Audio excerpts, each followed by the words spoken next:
Avustralya korku sineması yavaş yavaş ve son zamanlarda dünya çapında ilgi görmeye başladı. Eskiden sadece Wolf Creek ve The Babadook gibi modern klasiklerle tanınan bu tür, Talk to Me gibi yeni hitlerle nihayet çeşitlilik ve oldukça geniş kapsamlı olarak kabul ediliyor. Bunun ardından, SISSY ve Bloody Hell'in eleştirmenlerin beğenisini kazanması ve giderek artan bir izleyici kitlesine sahip olmasıyla birlikte, Avustralya'nın yeni gelişen bağımsız korku alanı da kök salmaya başlıyor. John Balazs'ın Freelance'i psikolojik gerilim olarak pazarlansa da, Avustralya bağımsız korku sinemasının kuytu köşesine sorunsuzca oturuyor ve en güçlü adımlarını filmin yavaş ilerleyen korku unsurlarında buluyor. Avustralya'da düzenlenen Monsterfest 2024'ün resmi seçkisinde yer alan film sadece kendi ülkesinde değil ABD'de de gösterime girdi. Yönetmen John Bala ve yapımcı Marlene G. Hamed, 2021 yapımı gerilim filmi Raj'ın ardından ikinci kez bir araya gelerek serbest çalışan bir video editörünün dünyasına kabus gibi bir bakış atıyor.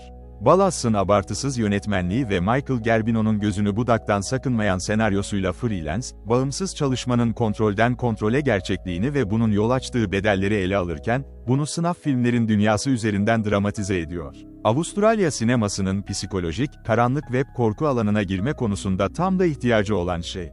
Freelance, ne hakkında? Katie Nicole Pastor, hala büyük çıkışını arayan ve bu arada pornografi düzenleyerek geçimini sağlayan, yıpranmış bir serbest video editörüdür.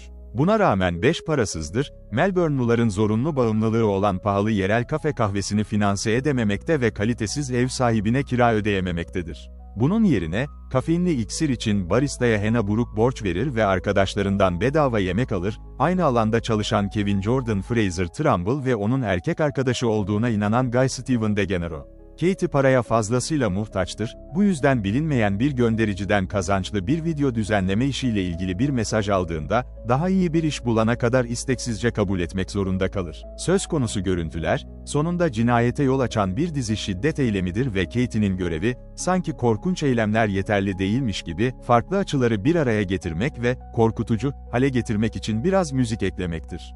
Film ilerledikçe Katie bunların gerçek snuff filmler olmadığından giderek daha fazla emin olmaya başlar. Gerçek olsun ya da olmasın, bu içerik ve belirsizlik Katie'nin zihni yıl oynayacak, rüyalarını istila edecek ve normal hayatına ayak uydurmaya çalışırken yüzündeki rengi silecek kadar kötücüldür. Katie'nin zihninin bu travmayla enfekte olmuş köşelerine gizlice giriyoruz ve Katie'nin yeterince aldatıcı bir çekicilikle oynandığı için işe yarayan, iç burkan finaldeki olay örgüsüne kadar dehşet dolu anlar yaşıyoruz. Nicole Pastor'un organik performansı yavaş yakan korku filmini yükseltiyor. Katie'nin ruhuna hapsolduğumuz Freelance, karakterinin yaşadığı psikolojik inişi aktarmak için Pastor'un performansına bel bağlıyor. Katie'nin alaycılığı, yıpratıcılığı, gururu ve manipülasyona yatkınlığıyla potansiyel olarak sevimsiz gelebilecek bir karaktere boyut katarak bunun zeminini hazırlıyor. Bunun yerine, mali durumunun ağırlığı altında ezilen, cesur, becerikli bir serbest çalışan olarak ortaya çıkıyor ve çilenin ne kadar ilişkilendirilebilir olduğuyla empati kuruyor. Bizi onun yerinde olduğumuza inandıran organik bir performans sergiliyor, günlük, monoton atmosferin içinde debeleniyor ve hevesle bir kaçış arıyor işi kabul etme kararı, önsezili olsa da, mükemmel bir anlam ifade ediyor. Sarmal bir kez başladığında, Pastor her adımda korku, paranoya ve belirsizliği yüzüne kazıyor.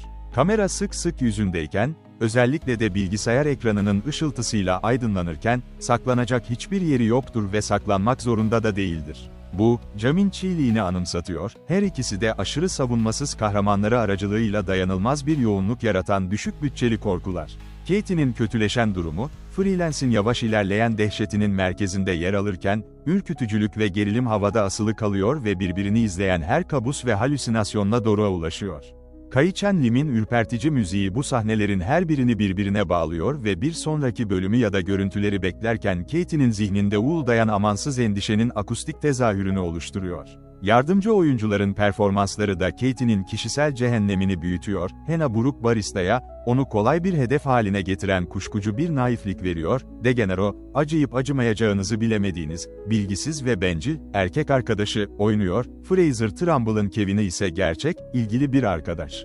Ancak, Katie her biriyle ekranı paylaştığında, barista ile iki tutarlı arkadaşından daha rahat bir kimyası var, etkileşimleri, özellikle de filmin başlarında biraz sertleşiyor ama Katie'nin hikayesi ilerledikçe, korku yüklü atmosfer kalan tüm beceriksizlikleri gölgede bırakıyor. Pastor'a bazen düz kimyayı fark edemeyecek kadar çekiliyoruz. Freelance, dikkatini nereye vereceğini bilemiyor. Freelance'in hikayesi iki ayrı bölüme ayrılabilir. Kate'nin yeni işi ve mevcut hayatı, her ikisi de Kate'nin ruhsal durumuna katkıda bulunuyor. Ballas'ın Kate'nin iç dünyasını yansıtmasının bir yolu da gerçek hayattaki sahnelerle aynı renk paleti, kamera açıları ve ışıklandırmayla çekilen rüya sekansları, yani Kate gibi biz de o uyanana kadar bunun bir rüya olduğunu bilmiyoruz. Bu nedenle, filmin içine örülmüş gerçekten dehşet verici birçok sahne bizi gafil avlıyor ve bizi de Kate kadar ürkütüyor. Bu, sınaf filmlerle iç içe geçmiş yorumlarla mükemmel bir uyum sağlıyor, insanların yapabileceği ahlaksızlık karşısında gerçeklik ve kabuslar birleşiyor. Ancak, bu korkuların ivmesi, Kate'nin gerçek dünyayla yeniden etkileşime girmesinin durgun temposuyla bozuluyor. Maddi sıkıntılarının açığa çıkması projeye devam etme kararını netleştirirken, yavaş ilerleyen temposunu ürpertici bir sürünmeden tekrarlayan bir topallamaya geri döndürüyor. 2 saate yaklaşan çalışma süresiyle Freelance'in muhtemelen bir kurgu turuna daha ihtiyacı vardı. Seyirci Kate'nin giderek artan para ihtiyacını anlayabiliyor ve bunun filmin her noktasında ayrıntılı bir şekilde gerekçelendirilmesine gerek yok. Fazlalıklar kesilirse, gizemli olay örgüsü daha tutarlı bir şekilde ayakta durabilir ve korku, uyandırmayı hak ettiği sarsılmaz endişenin tadını çıkarabilir. Yine de karışık tempo, tatmin edici ve akıldan çıkmayan, kavurucu sonu azaltmıyor. Orijinal, beklenmedik ve heyecan verici sonlar, özellikle de bu tür tekno korku filmlerinde bulmak zor olabiliyor.